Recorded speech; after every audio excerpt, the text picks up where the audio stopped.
Excelsior news में आप सभी का स्वागत है। मैं हूं रितेश गुप्ता। दर्शकों, इस वक्त मैं हूं केसी इंटरनेशनल स्कूल में, जहां पर जो है कई तरह की एक्टिविटीज करवाई जाती हैं। रिप्यूटेड स्कूलों में से जो है केसी इंटरनेशनल स्कूल माना जाता है, जहां पर बच्चे की ओवरऑल ग्रोथ जो है करवाई जाती है। पिछले कुछ दिनों से ये स्कूल सुर्खियों में भी है। क्यों है सुर्खियों में, क्या कारण है, इस पर भी हम विस्तार से चर्चा करेंगे।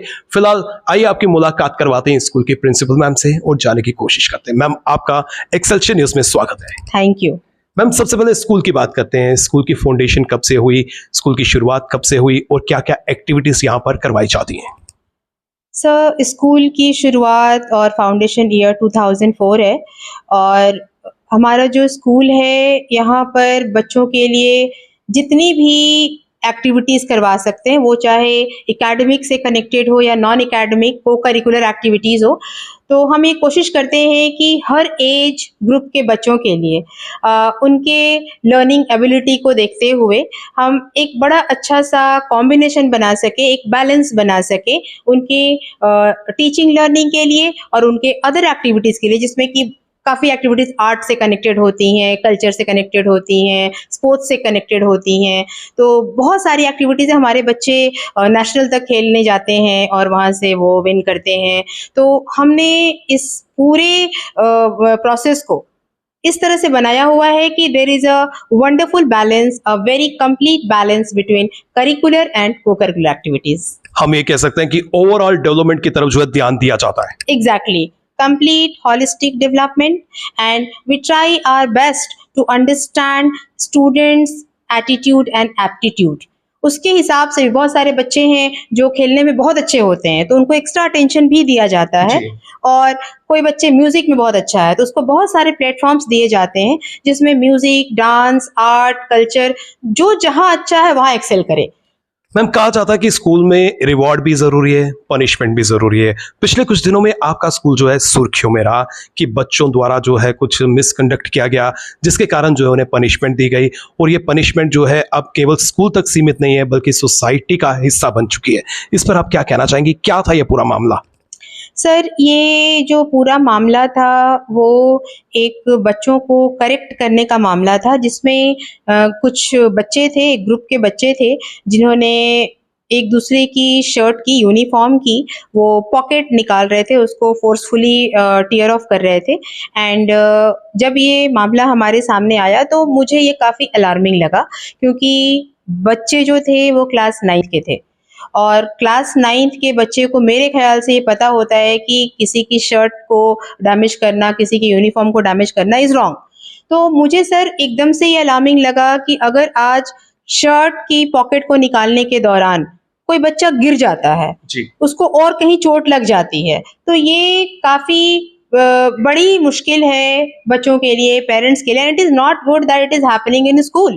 बिल्कुल, ये ग्रोइंग स्टेज है। अगर इसको समय रहते नहीं रोका जाए तो ये आगे जाकर उग्र रूप भी ले सकता है। बिल्कुल, कोशिश बस यही थी कि आज अगर हमने करेक्ट नहीं किया तो ऐसी और इससे जुड़ी कुछ और एक्टिविटी जो गलत है वो आराम से होती रहेंगी। और अगर हमने सिर्फ वर्बली ये बोल दिया कि बेटा आप मत करो ये चीज़, तो कई बच्चे ऐसे होते हैं तो थोड़े से लाइट माइंडेड हैं और उनको लगता है कि क्या है, अगर कर भी लेते हैं हमें तो बहुत मज़ा आ रहा है और अपने पीयर ग्रुप में मेरा इतना पावर है, ज़्यादा से ज़्यादा क्या होगा, मैम या टीचर्स जो है बुलाएंगे और हमें एक वर्बल वार्निंग दे देंगे। लेकिन इससे ये चीजें रुक नहीं रही हैं, वार्निंग हम देते जा रहे हैं, चीजें भी कंटिन्यू होती जा रही हैं।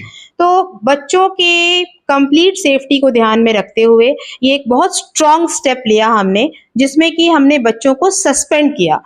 और सस्पेंड करने का भी पर्पस ये रहा कि उन्हें लगे कि अच्छा हमें स्कूल में अलाउड ही नहीं है तो हम तो अभी ऐसी हरकत कर ही नहीं सकते कुछ भी। कि उनके माइंड में जो है डर डालने के लिए जो है ये कदम उठाया गया, जबकि उनको परमानेंटली जो है सस्पेंड नहीं किया गया था, उनको वार्निंग के तौर पर कुछ दिनों के लिए सस्पेंड किया गया था। बिल्कुल सही है, क्योंकि उसमें लिखा हुआ था सस्पेंशन, बट ये भी लिखा था क्योंकि एज अ स्कूल हमें उनकी एकेडमिक्स की भी उतनी ही परवाह है, तो उसमें लिखा था अलाउड इन एग्जाम्स, क्योंकि एक स्टूडेंट जो होता है उसकी पहली डेफिनेशन होती है एकेडमिक्स जी। उससे बाद जब वो स्कूल में आता है तो बाकी चीजें करता है, दैट इज सेकेंडरी जी। But we cannot ignore that academic, and after that a student when he completes his education from a school वो एक डिसिप्लिन अच्छा इंसान बन के निकलता है, बिल्कुल। क्योंकि स्कूल की जो एज है generally it's a teen age, जी और teen age is a very very hyper active age. तो ये बहुत जरूरी है कि अगर हमारी नोटिस में कुछ गलत आ रहा है हम उसे तुरंत तुरंत स्टॉप करें और खुद को भी कंफर्म करें और बच्चों के पेरेंट को भी कंफर्म करें कि we are working on this, you should also help us in this so that the child is corrected permanently. ये वाकया पहली बार हुआ है या इससे पहले भी जो है ऐसे वाकया आपके स्कूल में हो चुके हैं? सर देखिए, ये वाकया तो पहली मानना है और मेरे ऐसे ऑब्जर्वेशंस हैं, और मैं इसको कहना चाहूंगी कि शायद हर स्कूल के ये ऑब्जर्वेशंस हैं कि 2 साल के लॉकडाउन के बाद जब बच्चे 2 साल तक बिल्कुल मोबाइल के कांटेक्ट में रहें, तो सर मीडिया में हर तरह की चीज़ें हैं और ये एज है फास्टेस्ट लर्निंग एज। तो बच्चे ने अगर कुछ एग्रेशन देख रहा है, मूवीज देख रहे हैं, उसमें अब्यूसिव लैंग्वेजेस हैं, तो जिस बच्चे को नहीं पता था उसको ही पता चल गया है। जी और बच्चों में एक चेंज देखा गया है कि बच्चों का बिहेवियर जो है वो काफी प्रॉब्लमेटिक होता जा रहा है after this 2 years of pandemic. जी क्योंकि बच्चे जब स्कूल में आए 2 साल के बाद तो हमने बड़ी सारी चीजें नोटिस करी जो बच्चे पहले नहीं करते थे। जी जैसे कि कभी भी बच्चा स्कूल में मोबाइल लेकर नहीं आता था, और उसके बाद हर दिन ऐसा हो रहा है कि 1 या 2 आप जब कोई चीज को चेक करते हो बैग्स को, पता चल रहा है कि वो तो स्कूल मोबाइल लेकर आया हुआ है। बिल्कुल। तो इस तरह की चीजों को ध्यान में रखते हुए हम लोगों ने थोड़ा सा डिसिप्लिन स्ट्रिक्ट किया और ये किया कि these things are not allowed, जी और इसी दौरान करेक्ट करने के दौरान ही ये कार्ड इशू किया गया है। ये रेड कार्ड आखिर है क्या? सर एक्चुअली अलग अलग कलर्स के कार्ड हैं, और बच्चे जब कुछ अच्छा करते हैं तो हम उनको अप्रिसिएशन कार्ड देते हैं। उसके बाद कई बार बच्चों को रेड कार्ड मतलब कि it's very alarming, very serious card, it is the highest one, before this you will get may be verbal warning, but depends कि आपने मिस्टेक कैसी की है। जी येलो कार्ड भी है जिसमें लिखा होता है कि आपने क्या मिस्टेक किया है और आपकी सस्पेंशन कितने दिन की है। जी लेकिन red card immediate suspension, because आपकी ये मिस्टेक को बिल्कुल एक्सेप्ट नहीं किया जाएगा। जी तो ये अलग अलग कलर्स के कार्ड हैं, और ये मोटिवेट करने के लिए, अप्रिशिएट करने के लिए। ब्लू कार्ड है जो अगर रेड कार्ड के बाद बच्चे के बिहेवियर में अच्छा चेंज देखा गया तो हम उसको रिप्लेस कर देते हैं। ये मामला जो है, इस मामले ने इतनी तूल कैसे और क्यों पकड़ी, आखिर वजह क्या थी?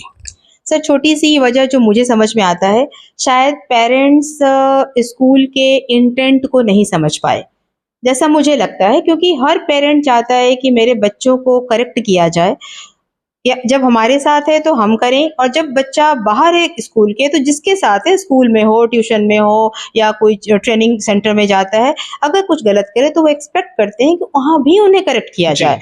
तो शायद मुझे लगता है थोड़ा सा समझने में मुश्किल हो गया है, और पेरेंट इस चीज़ को नहीं एक्सेप्ट कर पाए कि बच्चे ने मिस्टेक किया है तो उसको करेक्टिव मेजर के साथ करेक्ट किया जाए। मैम, जैसे कानून की बात करें तो कानून में भी अगर एक छोटा बच्चा या टीनेजर गलती करता है उसको गलती कंसीडर करते हैं, सेम गलती अगर कोई एडल्ट करता है उसको क्राइम कंसीडर करते हैं।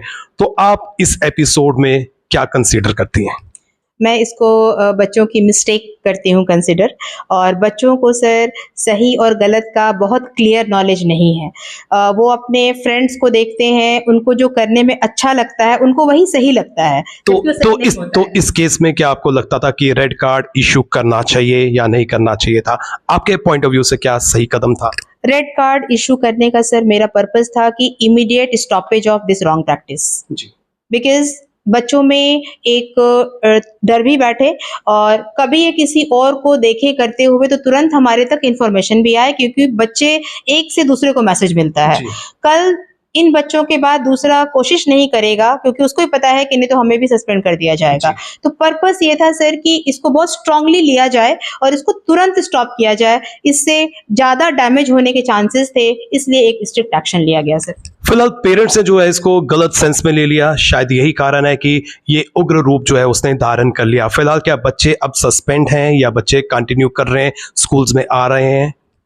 बच्चे जो सर 15 डेज के लिए सस्पेंड थे, जिनको येलो कार्ड था, पेरेंट्स ने हमें कॉल किया और बोला मैम बच्चा रियलाइज भी कर रहा है लेकिन इनको पनिशमेंट भी होनी चाहिए, तो वेरी सेम डे हमने उसको 7 डेज कर दिया था। जी। 7 डेज मीन्स 1 वीक, जिसमें कि 6 डेज ही वर्किंग होता है। जी। और बाकी जिनको रेड कार्ड्स थे उन्होंने भी हमें अप्रोच किया कि मैम जरूर हम लोग वर्कआउट करेंगे इस पर, तो इसको थोड़ा बस कम, अनलिमिटेड का मतलब हमें समझ नहीं आ रहा है। जी। तो मैंने उनको क्लियर करने के लिए ये कह दिया कि मिनिमम 15 डेज, इससे भी कम हो सकता है। जी। हो सकता है बच्चा कल भी आ जाए स्कूल, क्योंकि सर जी। अनलिमिटेड की कोई डेफिनेशन नहीं है और उसमें कहीं नहीं लिखा है कि इट इज 1 ईयर। जी। तो हम ये कोशिश कर रहे थे कि बच्चों का भी फीडबैक हम लें पेरेंट के थ्रू। ये तो उसी दिन की बात थी, एटलीस्ट 24 आवर्स 48 आवर्स ऑब्जर्वेशंस करेंगे, जी। देखेंगे बच्चों का क्या बदलाव रिएक्शंस आ रहा है, है। जी। बच्चों के क्या खुद के प्रति एक जिम्मेदारी है ठीक करने की, और उसके अकॉर्डिंग सर हम बच्चों को बुला लेते हैं। अब आप अपील क्या करना चाहते हैं सोसाइटी में भी और पेरेंट्स से भी, क्या अपील करना चाहते हैं जो टारगेट हुए हैं बच्चे? सर जो बच्चे टारगेट हुए हैं, ऐसी बात नहीं है कि सिर्फ वही बच्चे मिस्टेक करते हैं और कर सकते हैं। हर बच्चा, हम सब मिस्टेक करके सीखे हैं सर। जी। हम भी बच्चे थे, हमने भी 10 गलतियां करी होंगी, तो हमारे टीचर्स, हमारे पेरेंट्स ने हमें करेक्ट किया होगा जी। और तब आज हमें लगता है नहीं, that was wrong and this is right, तभी आज हम दूसरों को भी बता पा रहे हैं। तो मेरी पेरेंट्स से, बच्चों से, सभी से ये रिक्वेस्ट है that the moment you know the difference between right and wrong, at least practice right and don't follow wrong. Parent से ये रिक्वेस्ट है कि जब स्कूल और पेरेंट दोनों मिल के बच्चों के लिए कुछ करते हैं तो उसका जो इम्पैक्ट होता है वो ज़्यादा लाइफ लॉन्ग होता है, ज़्यादा परमानेंट होता है, बिकॉज बच्चा जो है वो सबसे ज़्यादा स्कूल और घर से जुड़ा हुआ होता जी। है। तो ये दोनों ही एक ही काम अगर करने लग जाएं तो बच्चे को ट्रस्ट आ जाता है कि दोनों गलत नहीं हो सकते हैं। जी। और कोई भी पेरेंट अपने बच्चे के लिए ना गलत करता है और ना गलत करवाता है। तो अगर पेरेंट स्कूल को सपोर्ट करें तो हम बच्चों के लिए और भी अच्छा कर सकते हैं। मैम आखिर में मैं अब ये जानना चाहता हूँ कि पनिशमेंट का पीरियड कितना कितना रह गया है? सर 25th को ये कार्ड इशू हुआ था, तो जिनके भी, और उसमें लिखा है exam you have to attend, तो जिनके भी 25th के बाद 6 डेज हो जाते हैं वो वापस आ जाएंगे। इनफैक्ट मंडे से हमारे टेस्ट भी शुरू हो रहे हैं, जी। तो सभी बच्चों ने आने हैं फिर। और जो जिनको रेड कार्ड इशू है वो भी? यस यस, एग्जाम सबके लिए अलाउड है sir, and they have to come and appear in the exam. तो उसके बाद, एग्जाम्स के बाद कंटिन्यू करेंगे, बिल्कुल करेंगे सर, क्योंकि हमने एक पीरियड मेंशन कर दिया है कार्ड में। बहुत बहुत शुक्रिया, आपने हमें समय दिया। Thank you so much. इंसान की बात करें तो इंसान गलतियों का पुतला है। इंसान से गलतियां होती हैं और अपनी ही गलतियों से हमें सीखना भी पड़ता है। कहीं पर अगर हम गलत हैं तो उसको हमें दुरुस्त करना चाहिए। कहीं पर भी गलत हो रहा है, गलती हो रही है, उसको करेक्ट करें और उसकी रूट्स में जाएं, आखिर वजह क्या है, ना कि उसको तूल दें। क्योंकि स्कूल की बात करें, पेरेंट्स की बात करें, स्टूडेंट्स की बात करें, ये सब पैरेलल रोल जो है वो प्ले करते हैं। और स्कूल का मसला जो स्कूल में रहना चाहिए था, लेकिन ये मसला जो है सोसाइटी में आया।